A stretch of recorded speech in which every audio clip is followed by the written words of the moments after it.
আজকে সংবিধানের লাইন ধরে ধরে যদি আমাদেরকে এই কথা জানতে হতো, তাহলে আমাদের নেতৃবৃন্দকে ফাঁসির মঞ্চে যেতে হতো না। আমার মতো ছোট মানুষের কাছে সে সময় ডিজিএফআর কাছে প্রস্তাব এসেছিল, আপনারা কি চান, মন্ত্রিত্ব চান, দেশ পরিচালনা চান, সবকিছু দেওয়া হবে, শুধু শেখ হাসিনার নীতিতে আপনারা আসেন। সেই নীতি তো ছিল ৭২-এর সংবিধান। সেই নীতি নিয়ে আজকে কেন এখানে এত কথা বলা হচ্ছে? আমরা পরিষ্কার জানি, আমরা যদি সেই ৭২-এর সংবিধানকে ভালোবাসি, তাহলে এখানকার নেতৃবৃন্দ এবং মরহুমা বেগম খালেদা জিয়া নিজে বলেছিল, আমরা সুযোগ পেলে এই সংবিধানকে আমরা ছুঁড়ে ফেলে দেব। সেই সংবিধানের প্রতি আজকে বর্তমান সরকারি দলের কেন এত প্রেম জাগ্রত হয়েছে, এটা বাংলাদেশের মানুষের জানার অধিকার আছে। আপনার সময় 5 মিনিট। আমার তো 8 মিনিট ছিল, আমি যতটুকু জানি।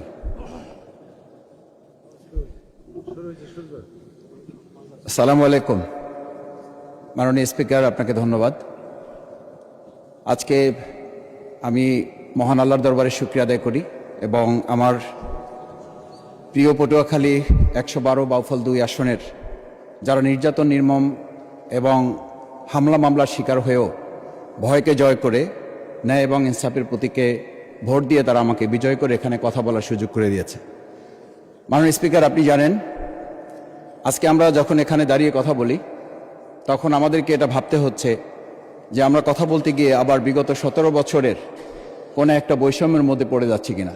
কিন্তু আমাদেরকে এটা ভাবতে হচ্ছে, আমরা যখন এখানে দাঁড়িয়ে কথা বলছি, আমাদের কথা বলার সময় শহীদ শরীফ ওসমান হাদি ইনসাফের পক্ষে কথা বলার সময় বলেছিল, আমার প্রতি যে জুলুম করবে আমি তার সাথেও ইনসাফ করতে চাই।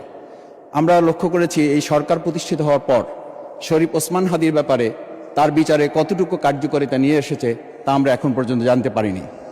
আমার মনে হয় আমরা সংবিধান নিয়ে ঘাটাঘাটি করতে করতে যদি সংবিধানই আমাদের রক্ষা করতে পারত, তাহলে সংবিধান আমাদেরকে বলে দিত যে আমাদের সেদিন বালু ট্রাক সরানোর ক্ষেত্রে সংবিধানের পৃষ্ঠা আমাদেরকে খুঁজতে হতো। সংবিধান যদি আমাদেরকে রক্ষা করতে পারত, তাহলে ৭২-এর সংবিধানের আলোকে আজকে আমাদের এখানে থাকার কথা না। আমি শফিকুল ইসলাম মাসুদ, আমার এখন জেলখানায় থাকার কথা। সংবিধান যদি মানতে হতো, তাহলে আমাদের মাননীয় প্রধানমন্ত্রী বাংলাদেশে থাকার কথা না, ওনার দেশের বাইরে থাকার কথা। সংবিধান মানতে হলে বর্তমান স্বরাষ্ট্রমন্ত্রীর এখন দেশের বাইরে থাকার কথা ছিল। সংবিধান মানতে হলে যে বাচ্চাদেরকে আজকে এখানে শিক্ষা দেওয়া হচ্ছে, দীক্ষা দেওয়া হচ্ছে, কিংবা তাদেরকে কোনো কোনো ক্ষেত্রে জাসদের সাথে তুলনা করা হচ্ছে, সেই বাচ্চাদের নিয়েই আমরা এই সরকার দলের লোকদেরকে, সরকার দলের সম্মানিত নেতৃবৃন্দকে আমরা চোখের পানিও ফেলতে দেখেছি। আবার কাউকে কাউকে কথা বলতেও শুনেছি যে এই সমস্ত বাচ্চাদের, আমরা তাদের শিক্ষার্থীদের আন্দোলনের সাথে আমাদের কোনো সম্পর্ক ছিল না। আমরা খুব লজ্জিত হই মাননীয় স্পিকার, আমাদের এই বর্তমান সময়ে আমরা যদি এটা খেয়াল করি যে আমাদের বাংলাদেশের এই বর্তমান প্রেক্ষাপটটা নতুন করে এখন যে গণভোটের যে আজকে ন্যায্যতা অন্যায্যতা, সাংবিধানিক পৃষ্ঠা, লাইন, অক্ষর, দাড়িকমা আমাদেরকে শেখানোর চেষ্টা করা হচ্ছে, যদি সেটা হতো তাহলে বাংলাদেশ জাতীয়তাবাদী দলের সম্মানিত মহাসচিব তিনি কয়েক হাজার পুলিশের বেষ্টনীর মাঝখানে একা একটা মোবাইল নিয়ে তাকে আমরা দাঁড়িয়ে থাকতে দেখেছি, তখন সংবিধান আমাদেরকে রক্ষা করতে পারে নাই। মাননীয় স্পিকার, আমি 350 মামলা নিয়ে 7 মাসের ব্যবধানে, আপনিও আমার 2-1টা মামলাতে আপনি আমাকে সহযোগিতা করেছেন, সেটা এই সুযোগে ধন্যবাদ জানাতে চাই। আমার 350 মামলা জামিন করতে 7 মাস সময় লেগেছে, আমার বের হতে সময় লেগেছে 4.5 বছর। আমি সেই 4.5 বছরে 3 বার রিয়ারেস্ট হয়ে 2 বার গুম হয়েছি।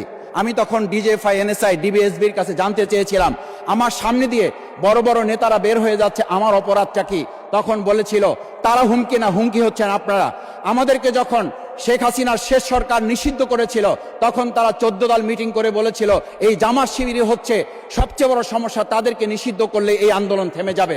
আজ একটা কথা পরিষ্কার বলতে চাই, এই গণবিপ্লব নিয়ে আমাদের মাথা ব্যথার মূল কারণ হচ্ছে এখানেই। শেখ হাসিনা আমাদেরকে যথার্থ টার্গেটটা করেছিল, সেই টার্গেটের মূল লক্ষ্য ছিলাম আমরা। আমাদেরকে বলা হয়েছিল একটা গুলি করলে একটা সরে বাকিগুলো লড়ে না, সেই লড়ে না লোকগুলো ছিলাম আমরা মাননীয় স্পিকার, যার কারণে আমাদেরকে তারা ভয় পায়। আমরা এখন বর্তমান সময় ভিডিও দেখতে পাই যেই শেখ হাসিনা বাইরে থেকে বলেছিল আমরা এই দলকে ভোট দিতে বললাম আর সেই দল আমাদের সাথে আবার বিশ্বাসঘাতকতা করেছে। আমরা সেই শেখ হাসিনার বক্তব্য শোনার পর আমরা কাউকে আজকে এখানে বলতে শুনি নাই শেখ হাসিনার ওই বক্তব্য সঠিক নয়। এই মানুষ প্রতারিত হয়েছে, বেইমানি করা হয়েছে। আবার যদি গণভোট জুলাই সনদ নিয়ে এই জাতির সাথে প্রতারণা করা হয় তাহলে মূল্য দিতে হবে, শুধু নয় আবার আমাদেরকে 17 বছরের সেই জেল জুলুম নিপীড়ন গুম খুনের জায়গায় আমাদেরকে ফিরে যেতে হবে। আমি মনে করি পরিষ্কার বক্তব্য, গণভোটের প্রতি সমর্থন না জানিয়ে জুলাই সনদকে যদি আজকে ইগনোর করা হয় তাহলে আমাদেরকে কিন্তু আবার সেই গুম খুনের আয়নাঘরের দিকে আমাদেরকে ধাবিত করা হবে। আমি মনে করি গণভোটের বিরোধিতা করার অর্থ হচ্ছে আমরা আয়নাঘরকে সমর্থন করতে চাই। গণভোটের বিরোধিতা করা মানে হচ্ছে 70% মানুষকে আমরা অন্যায্যভাবে তাদেরকে আবার ধিক্কার জানাতে চাই।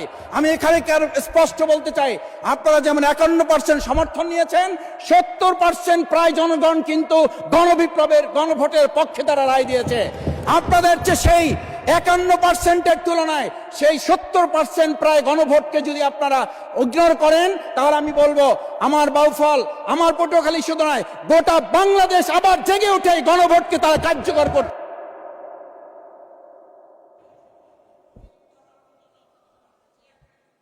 ধন্যবাদ, আপনি 1 মিনিট পেয়েছেন। স্পিকার, আমি পরিষ্কার এই কথাটা এই জন্য বলছি, আজকে সংবিধানের লাইন ধরে ধরে যদি আমাদেরকে এই কথা জানতে হতো তাহলে আমাদের নেতৃবৃন্দকে ফাঁসির মঞ্চে যেতে হতো না। আমার মতো ছোট মানুষের কাছে সে সময় ডিজিএফআর কাছে প্রস্তাব এসেছিল, আপনারা কি চান, মন্ত্রিত্ব চান, দেশ পরিচালনা চান, সবকিছু দেওয়া হবে, শুধু শেখ হাসিনার নীতিতে আপনারা আসেন। সেই নীতি তো ছিল 72-এর সংবিধান, সেই নীতি নিয়ে আজকে কেন এখানে এত কথা বলা হচ্ছে? আমরা পরিষ্কার জানি, আমরা যদি সেই 72-এর সংবিধানকে ভালোবাসি তাহলে এখানকার নেতৃবৃন্দ এবং মরহুমা বেগম খালেদা জিয়া নিজে বলেছিল আমরা সুযোগ পেলে এই সংবিধানকে আমরা ছুঁড়ে ফেলে দেব। সেই সংবিধানের প্রতি আজকে বর্তমান সরকারি দলের কেন এত প্রেম জাগ্রত হয়েছে এটা বাংলাদেশের মানুষের জানার অধিকার আছে।